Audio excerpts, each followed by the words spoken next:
Hey everybody! Koricon Nala here, and this is my review of Zinda. I saw this on Friday on opening night. I'm sorry it took me so long to get this review out. Things have been kind of crazy around the holidays here, especially at work.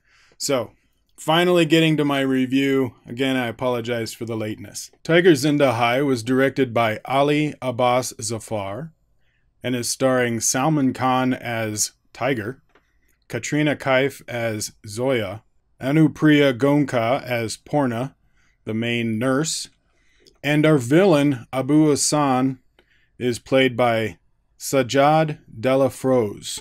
This movie uses the backdrop of a real story of 25 nurses that get captured in Iraq. Now, this is an action fantasy movie.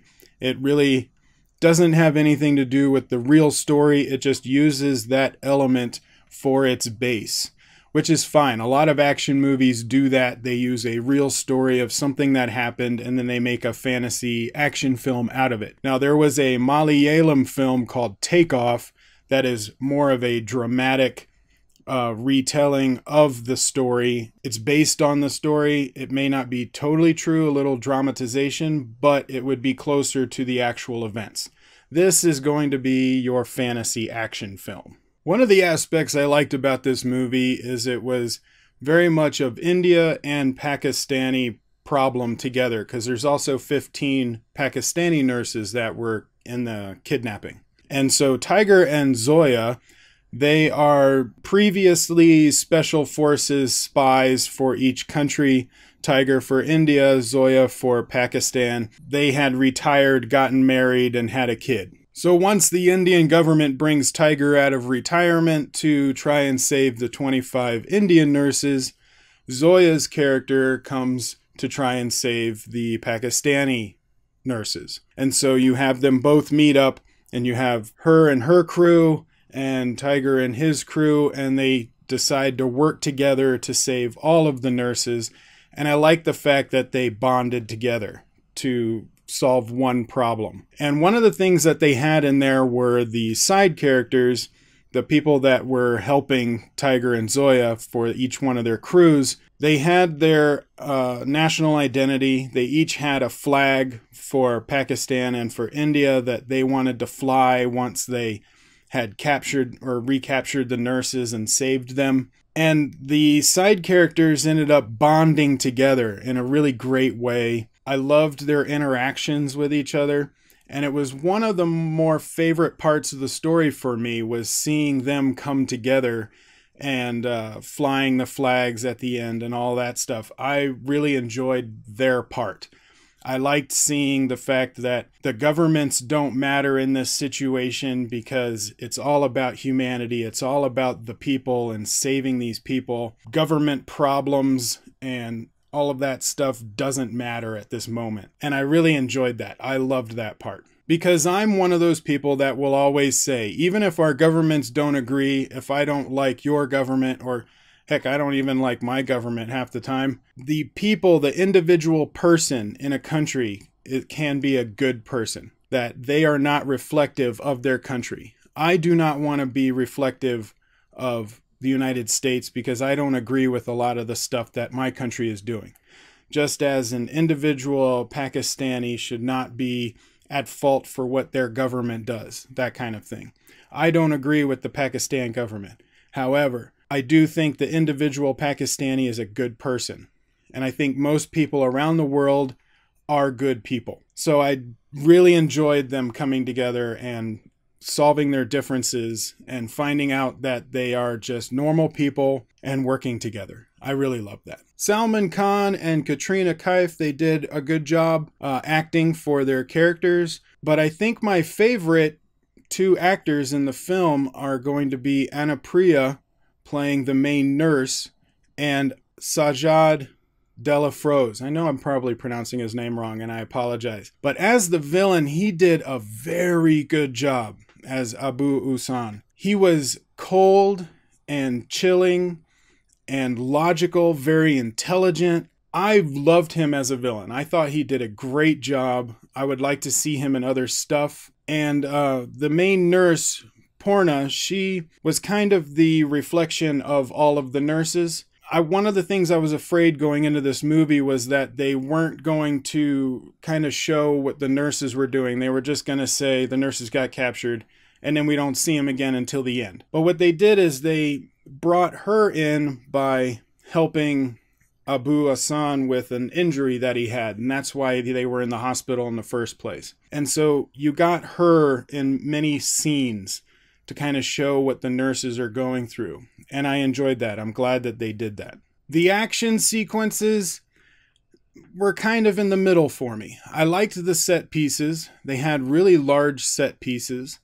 The practical stunts looked really good. Practical explosions, those looked really good as well. But during the action sequence, it felt like it was being directed by two people. You had one person with a shaky cam, and you had another person that was on a gimbal or a track.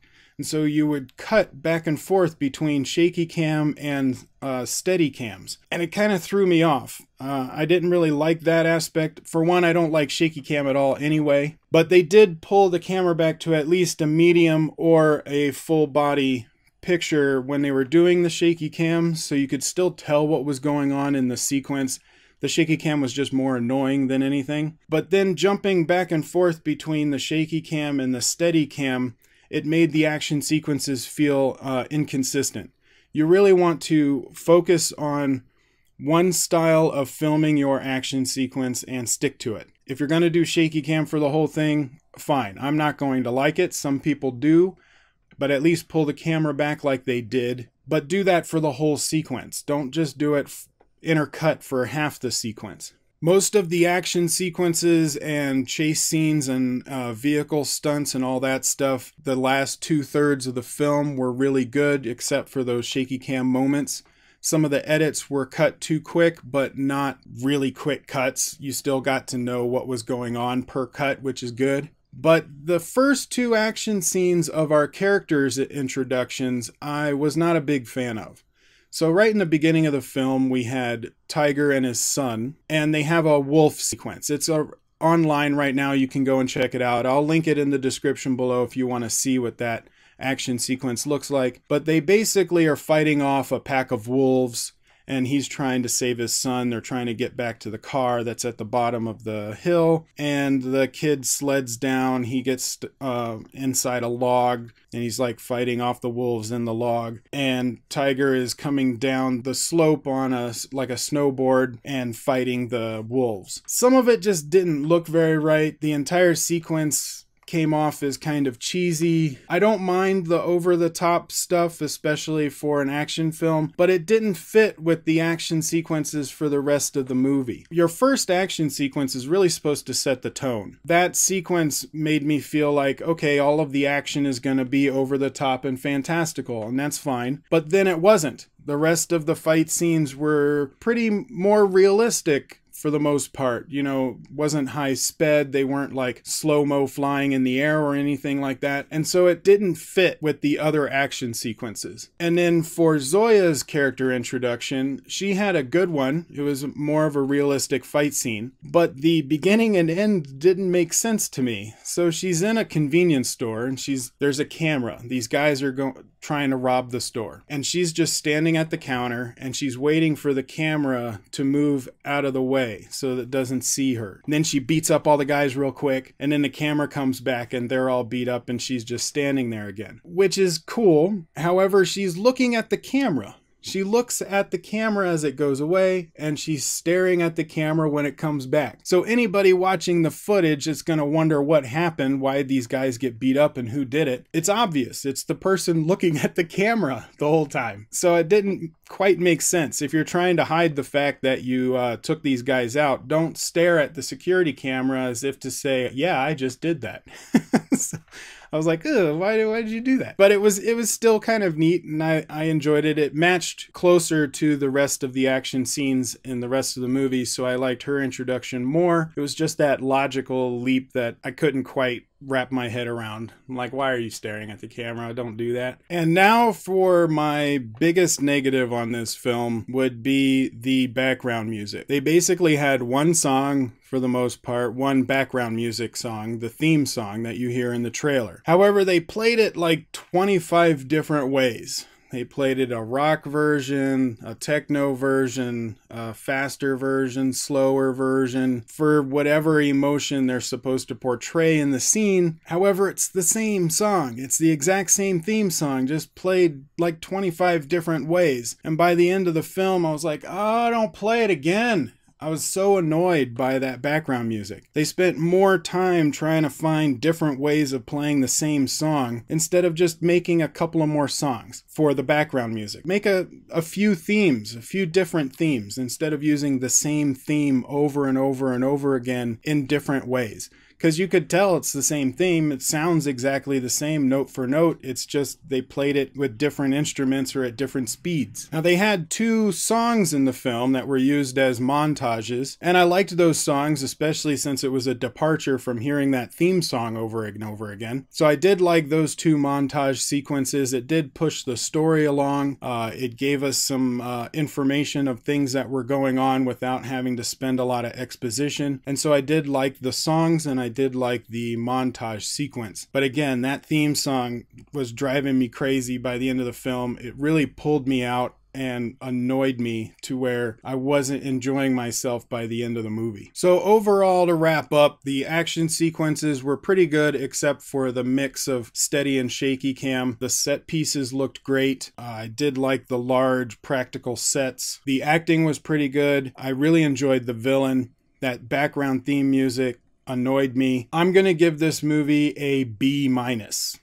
Overall, I thought the movie was pretty good. It was okay. If you're a Salman Khan fan, you'll probably really like it, and I would suggest going and seeing it in the theater. If you're hoping to just watch an interesting action film, you'll probably enjoy yourself. If you wanted a little bit more and you were excited from the trailer, but you weren't specifically a Salman Khan fan, you may want to skip the movie. I think it was just okay, and the background music disappointed me enough that it pulled me out of the movie.